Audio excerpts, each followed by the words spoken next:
అనంతపురం జిల్లా కళ్యాణదుర్గంలో రాజకీయ వాతావరణం ఒక్కసారిగా వేడెక్కింది.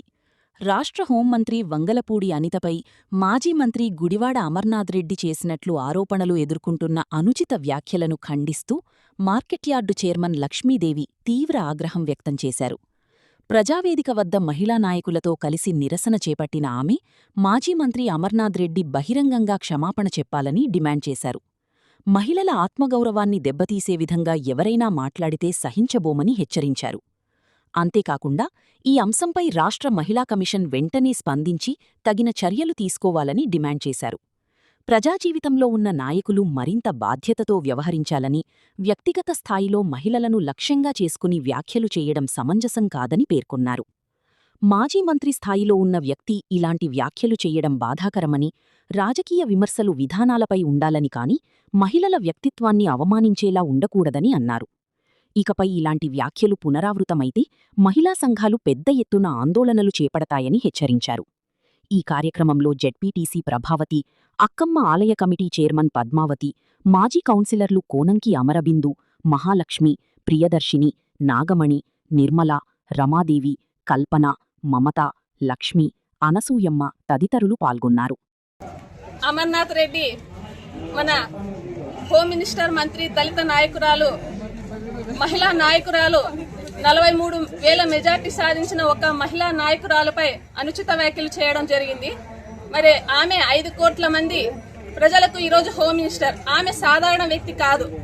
కానీ ఈరోజు అమర్నాథ్ రెడ్డి వంగలపూడి అనిత గారి పైన, ఆమె యొక్క కట్టుబొట్టు పైన ఈరోజు కమెంట్ చేయడం జరిగింది. ఒక మహిళ పైన, వారి యొక్క కట్టుబొట్టు పైన కమెంట్ చేసే అధికారం మీకు ఎవరు ఇచ్చారు? మీ ఇంట్లో కూడా మీ కుటుంబ సభ్యులు ఉంటారు. మీ తల్లి, చెల్లి, భార్య, బిడ్డలు ఉన్నారు. మీ పార్టీలో కూడా రజనీ గారు, రోజా గారు ఉన్నారు. మరి వాళ్ళు బయటకు వచ్చేటప్పుడు అసిపూసుకొని బయటకు వచ్చేవాళ్ళ అని మేము ప్రశ్నిస్తా ఉన్నాము. మీరు ఐటీ శాఖ మంత్రిగా ఉన్నప్పుడు ఒక్క సంస్థను కూడా మన రాష్ట్రానికి తీసుకొచ్చిన పాపాన పోలేదు. ఈరోజు మహిళల పట్ల అనుచితంగా మాట్లాడుతూ ఈరోజు మీరు మాజీ మంత్రులు అయ్యిండి ఎలా మాట్లాడుతున్నారంటే, రోడ్డు పైన చిల్లర వెధవలు మాట్లాడుతుంటారే ఆ విధంగా మీరు మాట్లాడుతూ ఉన్నారు. మీ నాయకులు ఒక ఆడబిడ్డని, మహిళను ఏ విధంగా గౌరవించాలో తెలిస్తే మీరు కూడా అదే బాటలో ఉండేవారు. కానీ ఈరోజు మీ నాయకులు మహిళను ఏ విధంగా గౌరవించాలి అని నేర్పిలేదు కాబట్టి ఈరోజు మీరు ఇలా ఉన్నారు.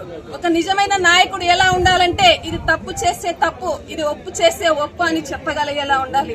ఈరోజు మహిళల పట్ల అనుచితంగా మాట్లాడుతున్నారు కాబట్టి 151 సీట్ల నుంచి ఈరోజు 11 సీట్లకు పడిపోయింది. మీరు అదే విధంగా మహిళల పట్ల అగౌరవంగా ఇష్టం వచ్చినట్లు మాట్లాడితే మీ పార్టీ ఖచ్చితంగా కాలగర్భంలో కలిసిపోతుందని హెచ్చరిస్తా ఉన్నాము.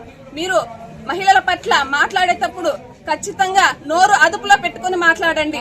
మహిళల పట్ల మాట్లాడేటప్పుడు ఒళ్ళు దగ్గర పెట్టుకుని మాట్లాడండి. ఖచ్చితంగా మీరు మా వంగలపూడి అనిత గారికి బహిరంగ క్షమాపణ చెప్పాలి. మహిళల పట్ల మీకుండే గౌరవాన్ని ఈరోజు మీరు మహిళల పట్ల ఏ విధంగా గౌరవిస్తున్నారో మాకందరికి కూడా అర్థమవుతుంది. ఖచ్చితంగా అనిత గారిని అంటే ఈరోజు మహిళలందరినీ కూడా అన్నట్లే. కాబట్టి మీరు బహిరంగ క్షమాపణ చెప్పాలి. అదిలో వణుకు పుట్టే విధంగా ఈరోజు చర్యలు ఉండాలని మహిళా కమిషన్ కూడా కోరుకుంటున్నాము. మరి ఈరోజు బహిరంగ క్షమాపణ చెప్పకపోతే ఖచ్చితంగా పరిణామాలు ఇంకా తీవ్రంగా ఉంటాయని మా కళ్యాణదుర్గం మహిళలందరి తరపు నుంచి కూడా హెచ్చరిస్తా ఉన్నాం. గత ప్రభుత్వంలో పనిచేసిన ఐటీ శాఖ మంత్రి గుడివాడ అమర్నాథ్ గారు, మనం ఈరోజు ముద్దుగా గుడ్డు అమర్నాథ్ అని పిలుచుకుంటున్నాం ఆయన్ని. ఆయన మొన్నటి రోజున అనిత వంగలపూడి గారు, మన హోమ్ మినిస్టరు, దళిత మహిళా నాయకురాలైన అనిత గారిని చాలా అసభ్యకరంగా మాట్లాడడం జరిగింది. అసలు అలంకరణ అంటేనే మహాలక్ష్మీదేవితో సమానమని అంటారు. మరి అట్లాంటి దాన్ని కూడా మీరు చిన్న చూపు చూస్తున్నారంటే మిమ్మల్ని ఏమనుకోవాలో కూడా అర్థం కావడం లేదు. కానీ అది మీ నాయకుల నుంచి రావాలా, మీ నాయకులకే లేదు అది మహిళల్ని గౌరవించడం. ఎందుకంటే ఇంకా మామూలు చూస్తున్నాం, తల్లిని చెల్లిని ఎలా వాడుకొని ఆయన వదిలేసినాడు. ప్లస్ మాజీ ముఖ్యమంత్రి జగన్మోహన్ రెడ్డి గారు వాళ్ళ చెల్లెల కట్టు బొట్టు వస్త్రాల గురించినే కమెంట్ చేసిన వ్యక్తి మీ జగన్మోహన్ రెడ్డి. మీరు కూడా అదే బాటలోనే మహిళల అలంకరణ గురించి మాట్లాడుతున్నారు. మీ ఇళ్లలో మహిళలు, మీ భార్య, మీ బిడ్డలు మేకప్లు వేసుకోరా? అంటే అట్లే హేళన చేస్తారా వాళ్ళు వేసుకుంటే? మీరు దళిత మహిళలు అంటే మీకు అంత చిన్న చూప? అని మా కూటమి ప్రభుత్వం తరఫున మేము మహిళలందరూ కలిసి మిమ్మల్ని అడుగుతున్నాము. ఇంకొకటి ఏమంటే, మీకు రాజ్యాంగపరంగా రాజకీయ పరంగా విమర్శించడానికి మీకు ఏమీ ఇష్యూ లేదు. గత ప్రభుత్వంలో మొత్తం కుక్కలు చింపిన విస్తర ఎట్లుంటుందో అట్లా చేసినారు రాష్ట్రాన్ని.